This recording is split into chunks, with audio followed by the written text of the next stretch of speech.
Can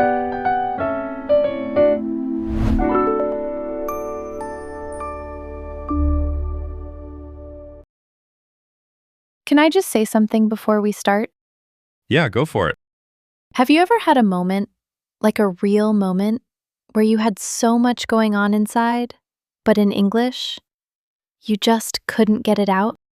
Oh, 100%. Like the words are right there, but they just won't come. Exactly. So I was in this meeting with my manager, she's American, and she could tell something was off with me. She stopped and asked, "Sophie, how are you really feeling about this?" And I just froze. Because inside I was frustrated, I felt overlooked, I was exhausted from pretending everything was fine. But what actually came out was, "I'm okay, just a little stressed maybe." Ugh, that's the worst feeling, like you had the whole thing ready in your head. It was right there. And she just kind of nodded, and we moved on. And I remember sitting there thinking, that was my chance. I had so much to say, and I said nothing real. And here's the thing. It's not that you didn't have feelings. You had too many. You just didn't have the words to match them. And when that happens, you either go quiet or you say, fine, and people just move on. Which is why today, we're not doing a vocabulary list. We're just going to talk, like normal. And somewhere in there, you're going to find the exact words for what you've been feeling this whole time, but couldn't say. We're going to walk through a whole day together, morning, afternoon, evening, because emotions follow you around all day. So wherever you are right now, just stay with us. Okay, but wait, before we go in, how are you actually feeling right now? Not fine, not pretty good, actually. Honest answer? A little tired, little excited. That weird mix where your body wants coffee and your brain already has too much. See, that's it. Not one word, a real answer. And by the end of today, that's going to feel a lot more natural in English. All right, let's start at the very beginning of the day. That moment when your alarm goes off and your eyes open. Before you even check your phone, before the day has technically started, you already feel something. It's just there, waiting for you. And it's never neutral, right? You either wake up and the world feels okay, or you wake up already kind of annoyed at everything. Your feet haven't even touched the floor, and you're already done with the day. That second one? That's waking up grumpy. And grumpy is such a perfect word because it's not angry, not sad. It's just that low-level irritation that sits on you. Like a heavy blanket you can't shake off.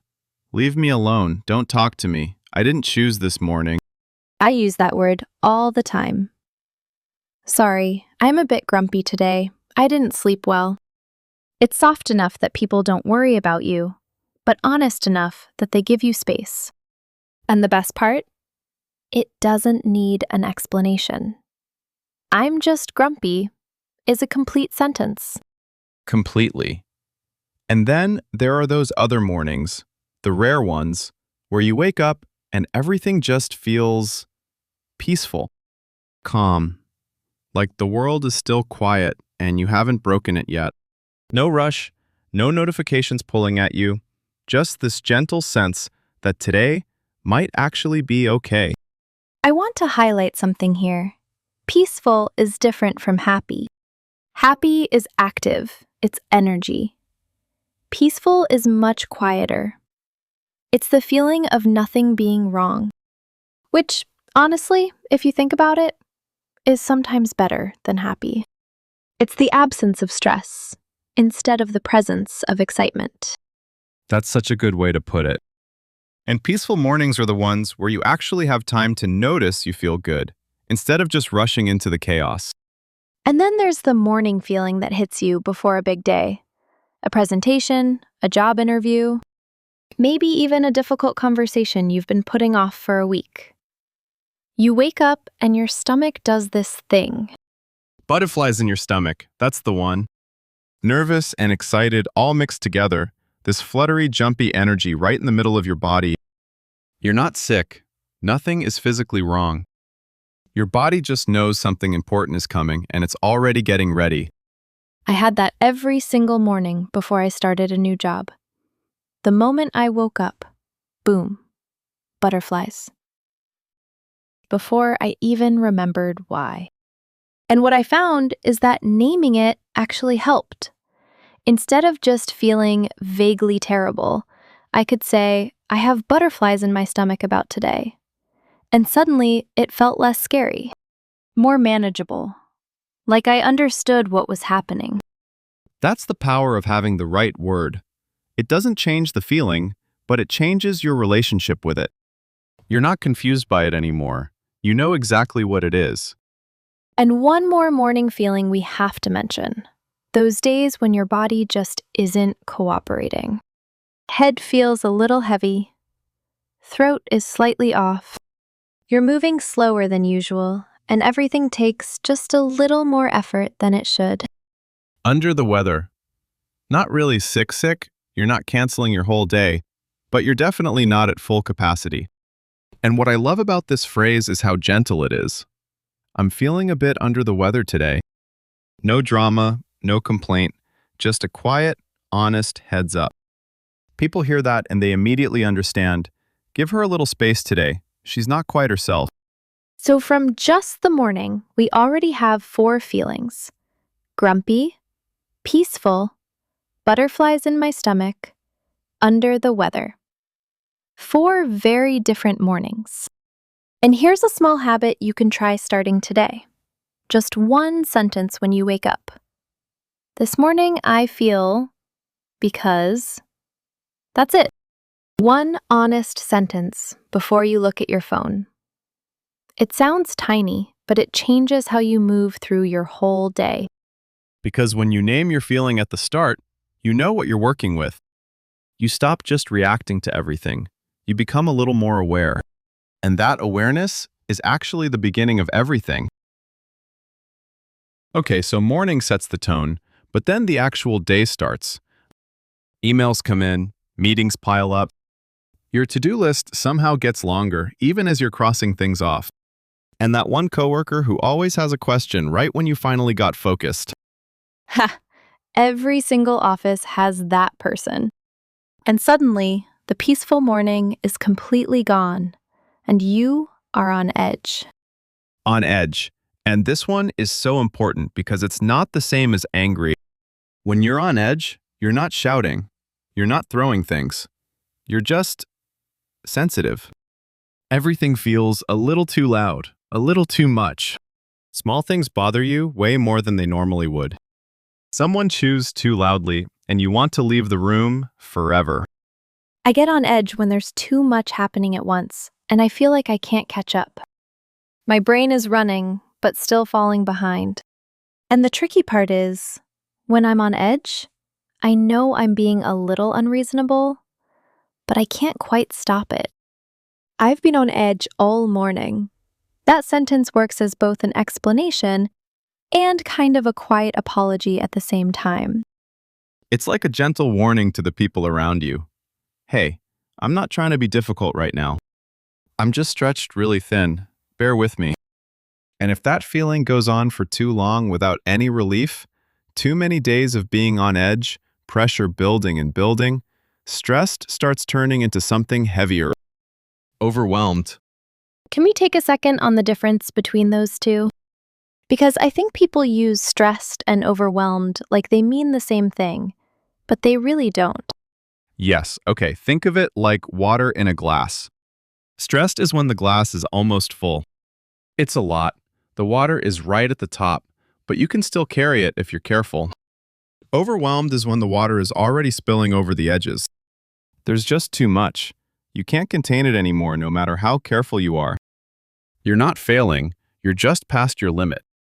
And I think overwhelmed is one of those feelings that people don't say out loud nearly enough, especially at work.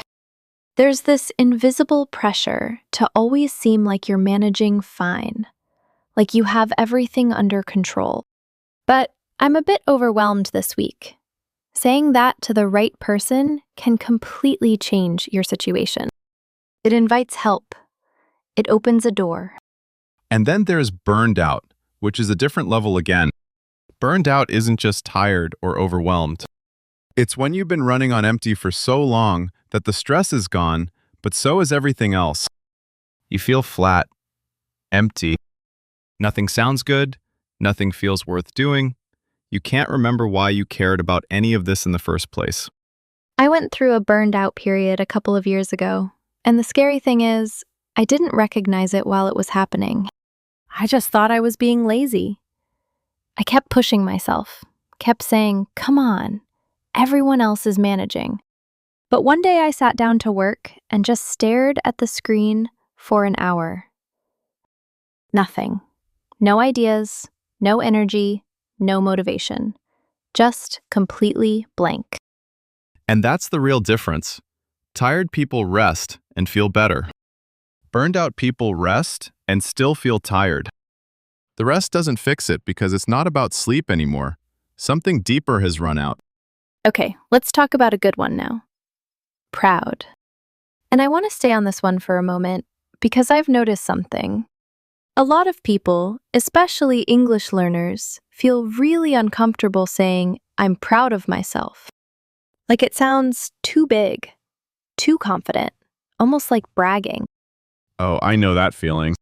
You did something genuinely hard and you want to acknowledge it, but then this voice in your head goes, "Is that too much? Should I downplay this?" But it's not bragging, it's just honest. When you finish something difficult, when you speak up in English and it actually goes well, when you push through a hard week and come out the other side, that warm, settled, satisfied feeling, that's proud. And you are completely allowed to say it out loud. I felt really proud after that. Full stop. No but needed. No qualifier. Just honest. And then, mixed feelings, which might honestly be the most human thing on today's whole list. Because life is so rarely just good or just bad. Most of the time, it's both at once, all tangled up together. Like when you get a promotion and you're excited, but also immediately scared about the pressure and the new expectations. Or when you finish a big project that took months and you're so relieved it's over, but also a little lost because it was such a huge part of your life. I have mixed feelings about it. That sentence gives you permission to be complicated. You don't have to choose one feeling. You're allowed to hold two at once. And sometimes, after a long afternoon of all of that, on edge, overwhelmed, a little proud somewhere in there, some mixed feelings thrown in, you just hit a wall. You're done. You are fed up. Fed up means you are done. Not just tired, done.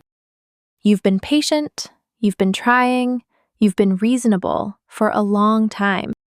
And now you have hit your limit, and you are simply not doing this anymore.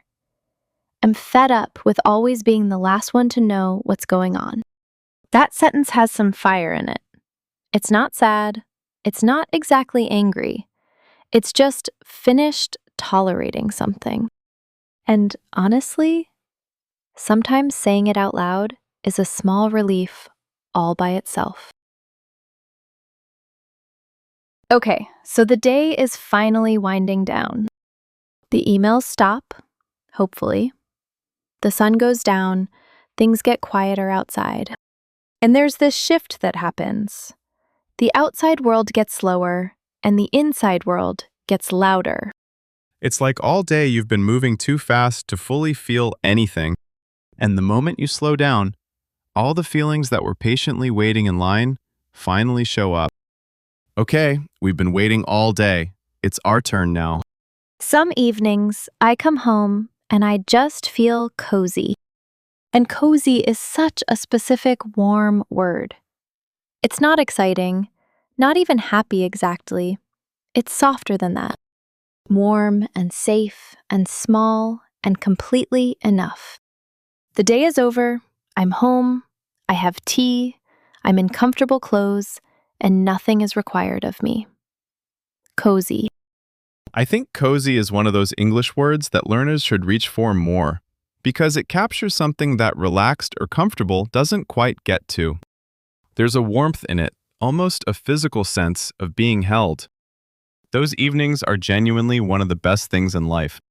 But then there are the other evenings, where nothing specific happened, nothing went terribly wrong, there's no big dramatic reason, but your mood is just low, heavy, like there's a weight sitting on your chest that wasn't there this morning.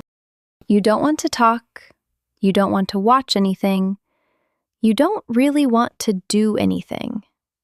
You're just down in the dumps. And what I love about that phrase, down in the dumps, is that it doesn't require a reason. You can say, I've been a bit down in the dumps today, and nobody is going to ask you to explain why, because sometimes there isn't a clear reason. Sometimes your mood is just low, and that's okay. That's a completely normal human experience. You're not broken. It's just one of those days. And naming it matters. Instead of just feeling vaguely heavy all evening and not knowing why, you can say, I'm down in the dumps. There it is. I know what this is. That one small act of naming it actually takes some of the power away from it.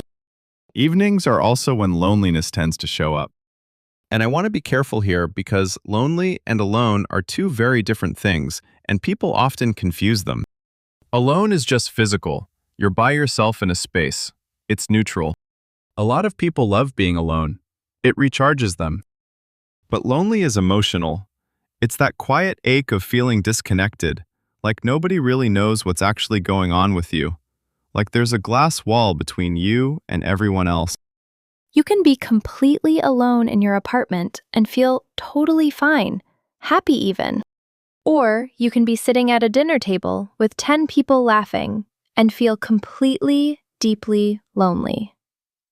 Even in a full house, I sometimes feel lonely.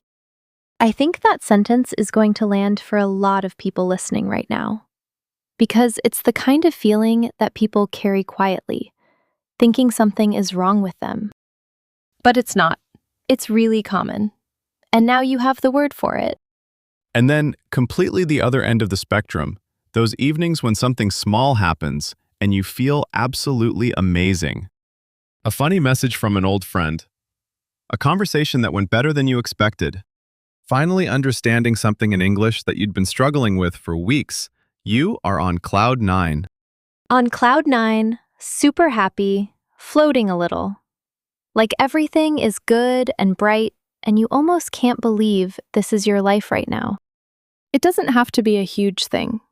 Sometimes the tiniest things put you up there. A nice compliment, a small win, and I was on cloud 9 after that is such a satisfying sentence to say. And then the harder evening moments, when something happens that doesn't just make you sad, it goes much deeper than that. A friendship that ends badly. A disappointment you genuinely didn't see coming. Watching someone you love go through something painful and not being able to fix it. That's when we say it broke my heart. And I want to say this clearly. Heartbroken is not just for romantic relationships. People hear that phrase and they immediately think of a breakup. But it broke my heart when a close friendship quietly fell apart. It almost broke my heart watching my mom go through something hard. It broke my heart when I worked so hard on something and it didn't work out the way I'd hoped. It's for any moment where the sadness goes very, very deep. And finally, grateful. The quietest word on today's entire list. But maybe the most powerful feeling you can have at the end of a day. Grateful isn't loud. It doesn't announce itself. It's just this calm, warm recognition. Something is good. Someone showed up for me today. I have something in my life that's worth having. I try to find one thing at the end of each day. Just one. It doesn't have to be big. It never has to be big. A good cup of coffee. A moment that made me laugh. A song I hadn't heard in years that came on at exactly the right time. I feel really grateful tonight. Even after a hard, messy, overwhelming day, that sentence can shift something in you. It doesn't erase the hard stuff. It just reminds you that something good was also there. Because grateful doesn't mean the day was perfect. It just means you found something in it worth holding on to. Okay, we covered a lot today. A whole emotional day, morning to night. So let's just slow down for a second and walk back through everything together. Not a quiz, I promise, no pressure, no grade. Think of it like walking back through a museum you already visited. You saw everything once. Now you're just pausing at the ones that stayed with you. I like that. Go ahead, I'll play along. Morning.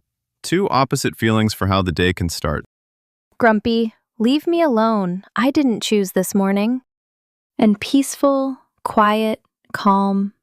Everything is okay, and I'm okay with that.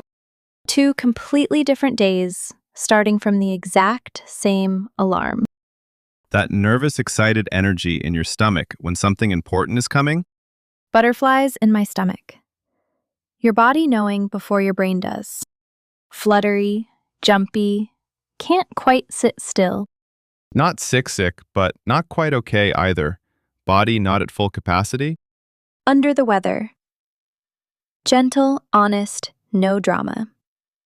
I'm a bit under the weather today. People get it immediately. Daytime. The water glass analogy. Stressed, overwhelmed, burned out. Quick version. Stressed is the glass almost full. You're managing. Barely. Overwhelmed is the water spilling over, past your limit. Burned out is when the glass has been empty for so long, you forgot what full even felt like. Each one is deeper than the last. Everything feels a little too loud. Small things bother you more than they should. You know you're being sensitive, but can't stop it. On edge. Thin nerves. Everything is just a little too much right now. The feeling you're completely allowed to say out loud when you finish something hard. Proud. Full stop. No but needed. No downplaying.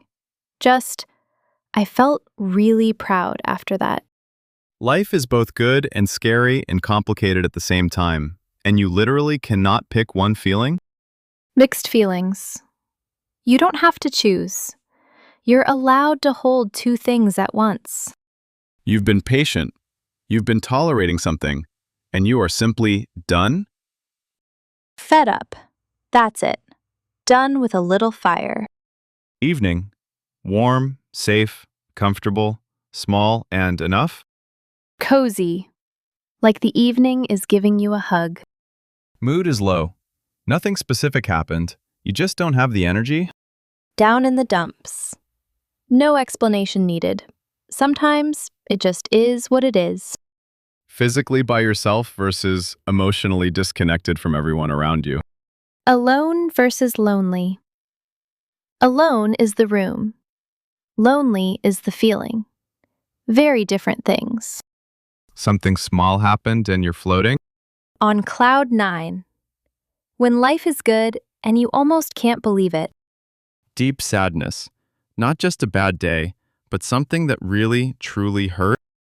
It broke my heart. The moments that stay with you long after they're over. And the quiet feeling at the end of a hard day when you find something, anything, worth holding on to. Grateful. The quietest one, but maybe the most important. I feel really grateful tonight. Grumpy to grateful. That's a whole day right there. Okay, before we go, our one good step for today. And I genuinely mean it when I say it's small. Tonight, before you sleep, write one sentence in English. Just one. Today I felt because. That's the whole challenge. No perfect grammar needed, no full paragraph, no journal. Just one honest sentence about your real day. For yourself. Because here's what happens when you do that. When you put your feelings into actual words, something shifts. You understand yourself a little better. And your English grows from something real, something that belongs to you. These words stick because they're connected to your actual life and your actual feelings, not to a textbook page you'll never look at again. And if you want to take it one step further, write your sentence in the comments below. Today I felt blank because blank. We actually read every single one. And I think you'll find that other people felt the exact same thing today. Someone else woke up grumpy this morning. Someone else was completely overwhelmed by 3 in the afternoon. Someone else is sitting there right now, feeling a little down in the dumps and not totally sure why. You are not alone in this.